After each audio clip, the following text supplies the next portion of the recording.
Okay, good morning, everyone. Sorry about the scheduling mix-up. Turns out technology is sometimes a problem. Meetings run long, and then technology magically resolves itself, which is what has happened here. So once again, we're going through these. These are meant to be practice runs for some upcoming online modules that I will be producing in the near future. I'm going to work through this to see what the timing's like and how the materials are presented. I welcome all comments and questions. Just leave them in the comments below. It's been a busy week. It's going to remain that way. So responses may come a little slow, but I will do my best to respond to all questions and comments. Please know that these slides and this material is coming from the National Pesticide Applicators Certification Core Manual training. We are not going to cover an entire chapter in this short presentation, just portions of a chapter. You will see page numbers on the slides. Those page numbers refer to pages in the National Core Manual. And if you want more information on it, that's the page you want to go to. If you're looking for a copy of the National Core Manual, you can go to the USU PSEP, USU Pesticide Safety Education Program Facebook page, and you will find a pinned post there, which will have a link to a place where you can get a downloadable free version of the core. All right, with that, let's get started. Next up is Chapter 5, Pesticide Hazards and First Aid.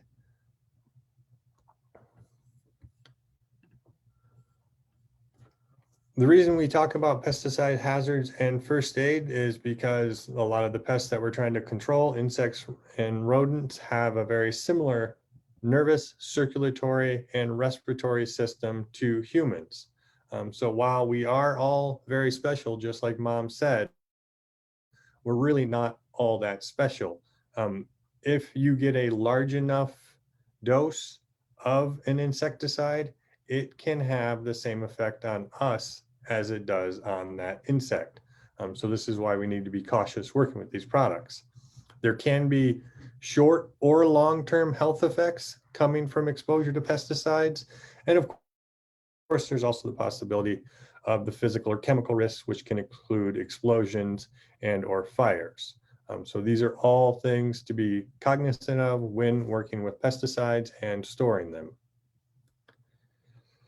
For the purposes of our discussion, it's important for us to define a couple terms so we use them properly throughout this talk. Toxicity is the capacity of a pesticide to cause injury. Exposure is contact of the pesticide with your body, be it your skin, lungs, mouth, or eyes. And then hazard is the potential or the probability for harm. So if we take those three definitions and we put those into a basic math equation, we can say that toxicity times exposure equals the hazard of the product that you're working with. What we're trying to say here is that a large amount, a large exposure to a low toxicity product could lead to problems, and a small exposure of a high toxicity product could lead to the same or worse problems. When you are working with pesticides, exposure is where you have the most control. You can choose your pesticide and choose one that has a lower toxicity, but exposure is where you have the majority of your control, and you can reduce these hazards by reducing your exposure. Again, avoid and reduce hazard. What you want to do to avoid and reduce hazard is you need to understand what you're using and how to use it safely. So you need to read and follow all label directions. You should also be aware of the people and the environment in and around the treated areas. If you're spraying an herbicide and there's a wind blowing directly at a prize rose bed, you might not want to spray that herbicide at that time because you're going to have off-target movement and potential hazards to non-target organisms. Again, you can use that least toxic pesticide that will do the job. And hold on just a minute.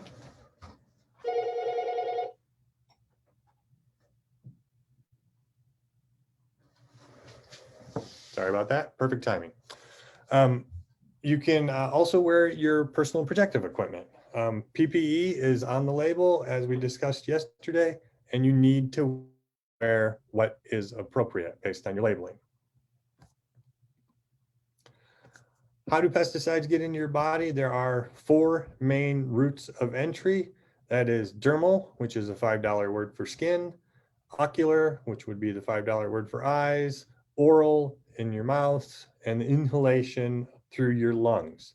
It is worth noting that 97% of all body exposure during spraying is by skin contact. So wearing your PPE and covering your skin can reduce your exposure to pesticides drastically.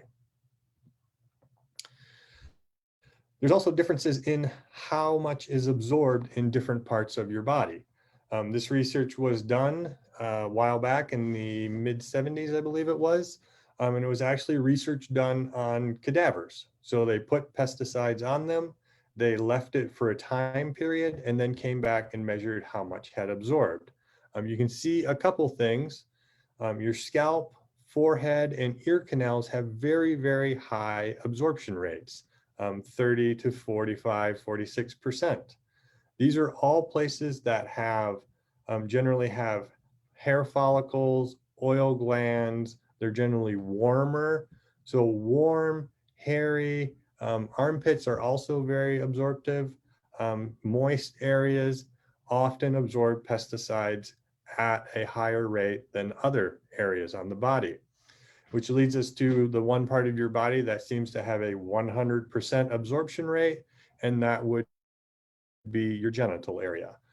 So I would suggest an amendment on mom's hand washing suggestions.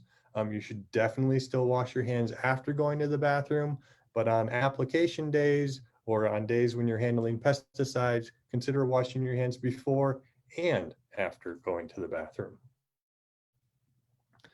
Another route of entry is your eyes. Your eye tissue is extremely absorbent. It's also quite thin, which aids in its absorbance. You can get severe damage or blindness can occur with some products if you get it in your eyes. And there's lots of different ways that you can get pesticides in your eyes. Simply rubbing your eyes with contaminated hands or gloves, a mistake that many of us make many times. Splashing of the pesticide into your face, not wearing that protective eyewear, your goggles or your face shield, and then windy weather during an application. If you're out spraying a pesticide and the wind's blowing back up into your face, some of that pesticide is going to be floating up and getting into your eyes, maybe your lungs also. Speaking of lungs, inhalation is our next route of entry. Places where inhalation risks increase include poorly ventilated areas or confined spaces. When you're working with dusts or powders, there's a high probability for inhalation just because those dusts and powders are so fine often that they will float in the air very easily. Additionally, if you have an inadequate or poorly fitting respirator, you may put on a respirator and have it leak and it won't be effective. And then drift during applications, just like we mentioned on the last slide. If you're out there spraying and it's blowing back up into your face, there's a good chance you're going to end up inhaling some of it. Oral is our next route of entry. Oral is just through your mouth, and there's lots of ways to get pesticides in there. Not washing your hands before you eat, smoke, put in a chew, drink a soda, all options for getting pesticides in your mouth, forgetting to wash your hands after you handle stuff and then doing those things. Splashing the pesticides up in your mouth, obviously another route. So you need to be cognizant of all these different routes of entry and do your best to avoid exposing yourself. We touched on this briefly yesterday, but signal words are very, very important, and they are part of the safety and first aid portion. So we're here to look at these guys again. There are 4 different signal words that appear on a pesticide label, going from most toxic to least toxic. We go from danger poison, which is highly toxic by all routes of entry. It will be in red, bold lettering on the label and will be accompanied by a skull and crossbones and the Spanish word peligro. Danger is the next level down, and that's potential to cause acute or acute contact injury with potential for permanent or severe damage to skin, eyes, or lungs. Contact is more dangerous than systemic toxicity in the danger category. Contact being on your skin and doing damage versus systemic where it's taken up by your body and moved around. Then we have warning. That's a moderate toxicity, usually accompanied by the Spanish word aviso. This can be systemic or contact or both.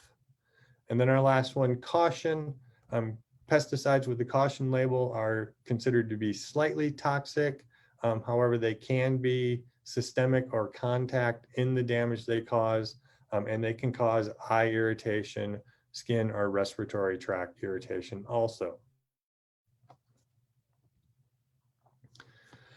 The signal words relate to the EPA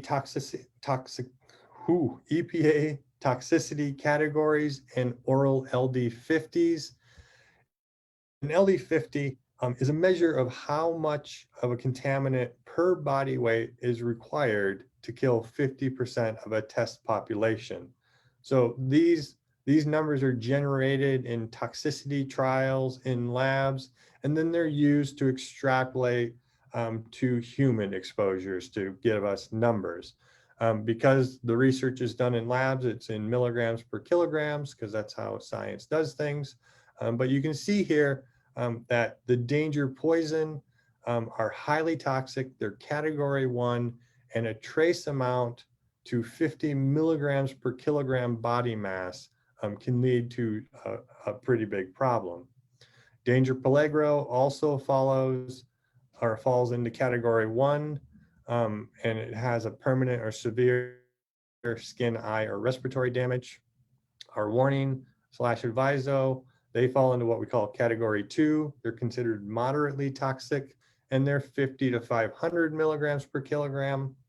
And then caution, category 3, considered slightly toxic, and it's 500 to 5,000 milligrams per kilogram. And then there are products out there with no signal word.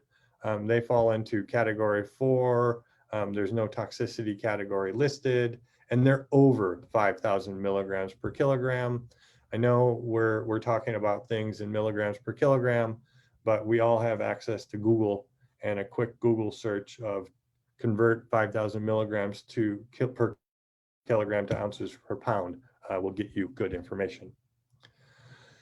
If we look at this label, you can see the signal word there, danger. Also the statement, keep out of reach of children, the precautionary statements, the safety requirements, and the first aid treatments, all on the front page of the label. And this is very common for labels. All of this medical information and safety information is right up front, and it's available, readily available when you glance at the label. If there is an exposure and you need to seek medical attention, you want to take the label and the SDS sheets with you. As we mentioned yesterday, you want to keep a separate set of labels and SDS sheets. You want to keep a clean set of labels and SDS sheets for the products you work with regularly. That way you can bring them with you to the emergency room and give them to the doctor, who will be able to find important needed information in there. Knowing where the information is in the SDS sheets, the practical treatment section and stuff like that is a great thing for you to know, because that way when you get to the hospital, if there's been an incident, you can point the doctor towards the information he's looking for instead of him trying to fish through the label. If there is an exposure and someone is unconscious, you don't want to induce vomiting. This is assuming, of course, they've ingested some of the pesticide. You don't want to induce vomiting in a lot of different situations. If the victim is unconscious or convulsing, definitely not the time to do that. If it was a petroleum product, so kerosene, gas, or oil were involved, that also includes the emulsified concentrates on the next line. All of those do damage on the way in, and they're all going to do damage coming back out. The same goes for corrosive poisons, strong acids, or bases. All of these situations are times when you don't want to induce vomiting. One last important point related to first aid and safety and applying pesticides is to talk about heat stress. Heat stress is not caused by pesticide exposure. It's caused by getting very, very hot, and wearing PPE can increase that risk. So if you're wearing PPE and you're applying in a hot environment, you need to make sure you take frequent breaks and stay hydrated. The symptoms of heat stress are similar to many symptoms related to exposures to different pesticides, but the fatigue and dizziness, clammy skin, hot, dry skin, headaches, nausea, chills, severe thirst, and then heavy sweating or lack of sweating are all different indicators of heat stress. If you are in a situation where someone is exhibiting heat stress symptoms, it's important that you administer water, but you administer sipping of water. I have heard from applicators and others who have been out in the field working where someone started showing signs of heat stress or heat exhaustion, and they gave them a jug of ice cold water, and then the person chugged that ice cold water and their body actually went into shock due to the temperature shift. So if you're in a situation of heat stress, drink water, but sip the water. Don't chug ice cold water. Consider room temp water even. So that's it for this one.